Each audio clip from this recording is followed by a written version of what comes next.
Hey guys, it's Kenzo. I'm actually by myself today.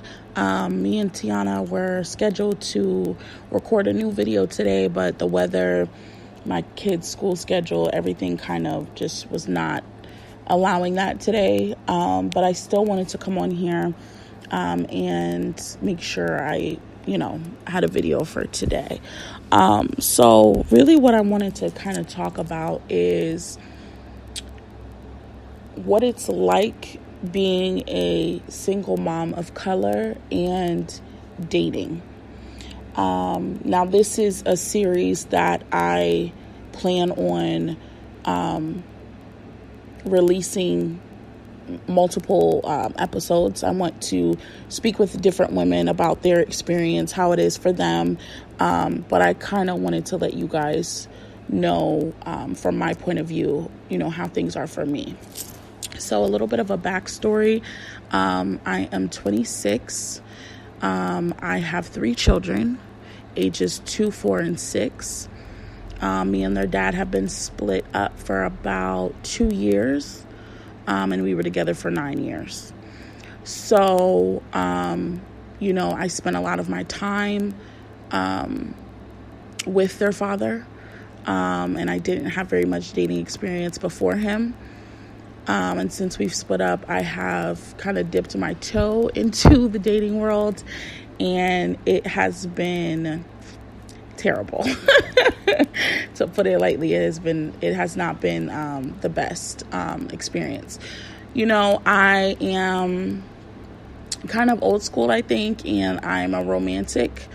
And I said this the other day, I try to make it seem like I have this city girl attitude and mindset, but when it comes down to it, I'm very not city girl mindset, which I am not shaming anyone at all. I understand why women have that mentality, why women think that way, especially in this day and age, in regards to dating. I 100% get it, 100%.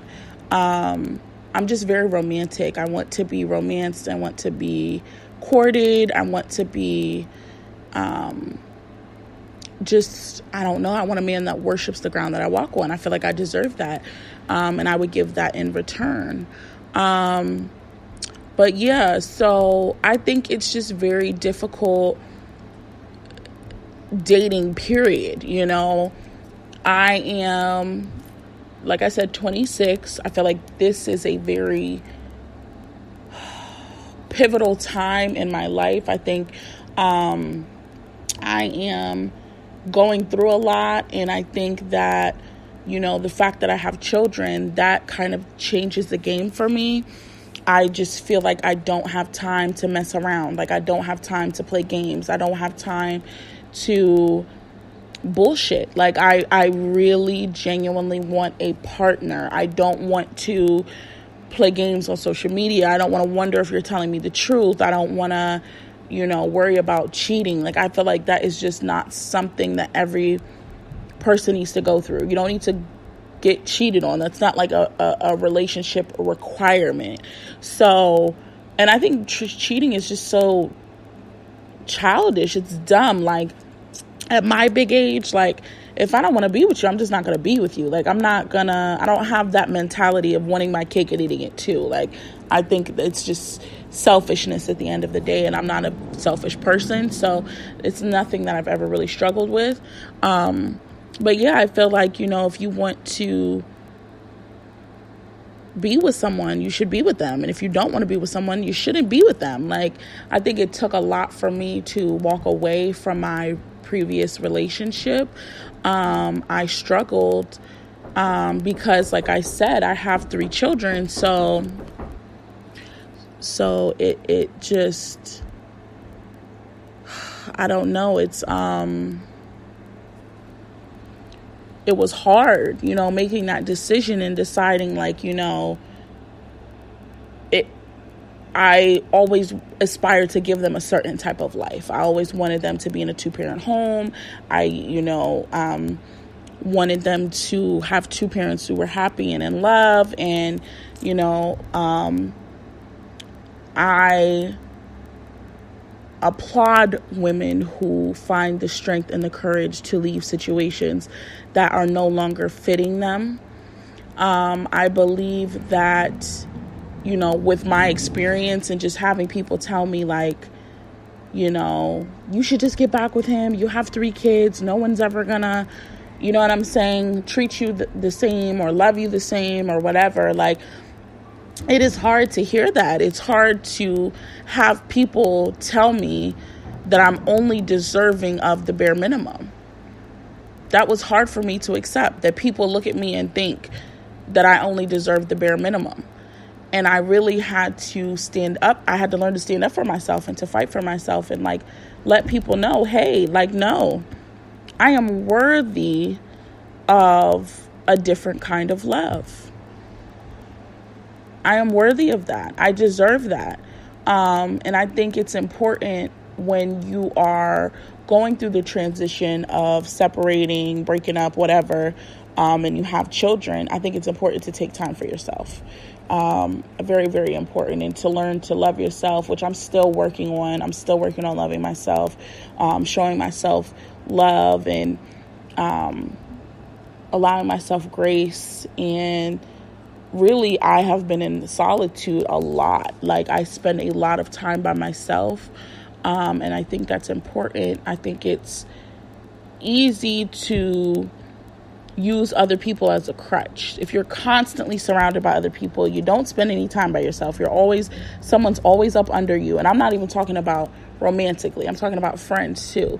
You are constantly filling your time with other people and being consumed by other people. Like, you really are never alone. You always have someone in your face up under you. How are you giving yourself time for yourself? How are you going to learn anything about yourself? Because you're being influenced by other people, because you're around other people. Like, it's important to take that time to be by yourself.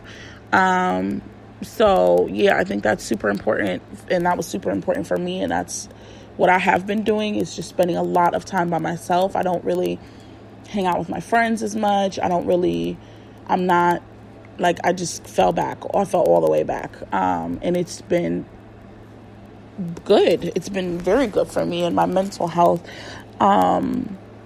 So yeah, that's something that I do. But I saw a post this morning, and the girl said, she's a single mom, and she said, my children deserve more than having a mother who is broken.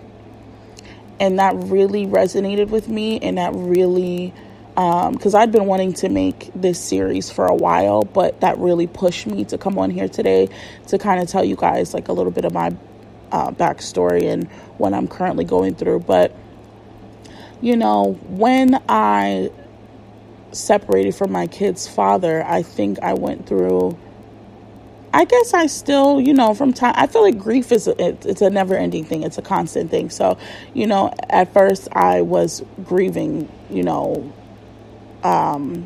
it was tough. It was really, really tough. And I went through a lot. I had to move. I moved from Georgia back to Pennsylvania. That was very hard for me because, you know, it's not easy for me mentally being in Pennsylvania. It's very hard for me here, hence why I'm moving. But I got scared. You know, I'm like, wow, I just woke up one day and now I'm responsible for these 3 kids, and I have to fucking sink or swim. And I know I am a fighter. I'm a go-getter. I'm a hustler. Like, I can make some shit work. I can turn a small thing into an empire. But it's scary. You have that fear of, fuck, like if I fail, I'm not only failing myself, I'm failing my children. So I did allow that to stifle me for a while, but it's just come to I think, you know, through the healing process, I started to realize, all the women, all the beautiful Black women, all the beautiful brown women that have done this before me, you know, why not me? Basically, I started to ask. Because in the beginning I was asking, why me? Poor me. How could this happen to me, and my children? And now I'm like, why not us? You know, this was a blessing in disguise. And I feel like it's given me the drive to really do what I needed to do. I think Spirit saw me in a place of stagnant energy and knew that I'm a very loyal person. I was never going to leave a situation unless something drastic happened. So when that drastic thing happened, I think it just propelled me. Like it just propelled me to move forward, and I am excited. I'm finally excited to see what's next for me.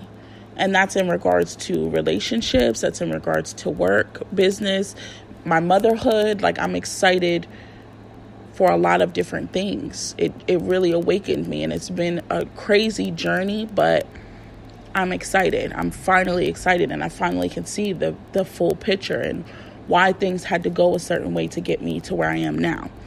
So for any women that are listening, I really urge you to spend some time with just yourself, write some goals, and realize that a breakup does not define you. And realize that if you think and you feel that you deserve better than what you're being given, no matter what anyone tells you, you deserve better. You deserve everything you can imagine and more. Stop letting people tell you, especially as a single mom, that is the best that you can have, that is the best that you can get. Don't settle. If you don't want to settle, don't settle. Hold your head high and get what you deserve. You're a boss-ass bitch, and that's on period. Thank you so much for joining me today on this episode of the O Word podcast. And I will be checking in with you guys a little bit later. If you have any questions, comments, concerns, DM me at O Word Podcast on Instagram. Again, thank you guys so much for listening to all of my previous episodes. I appreciate all of the support. And I hope that you now have a better understanding of me.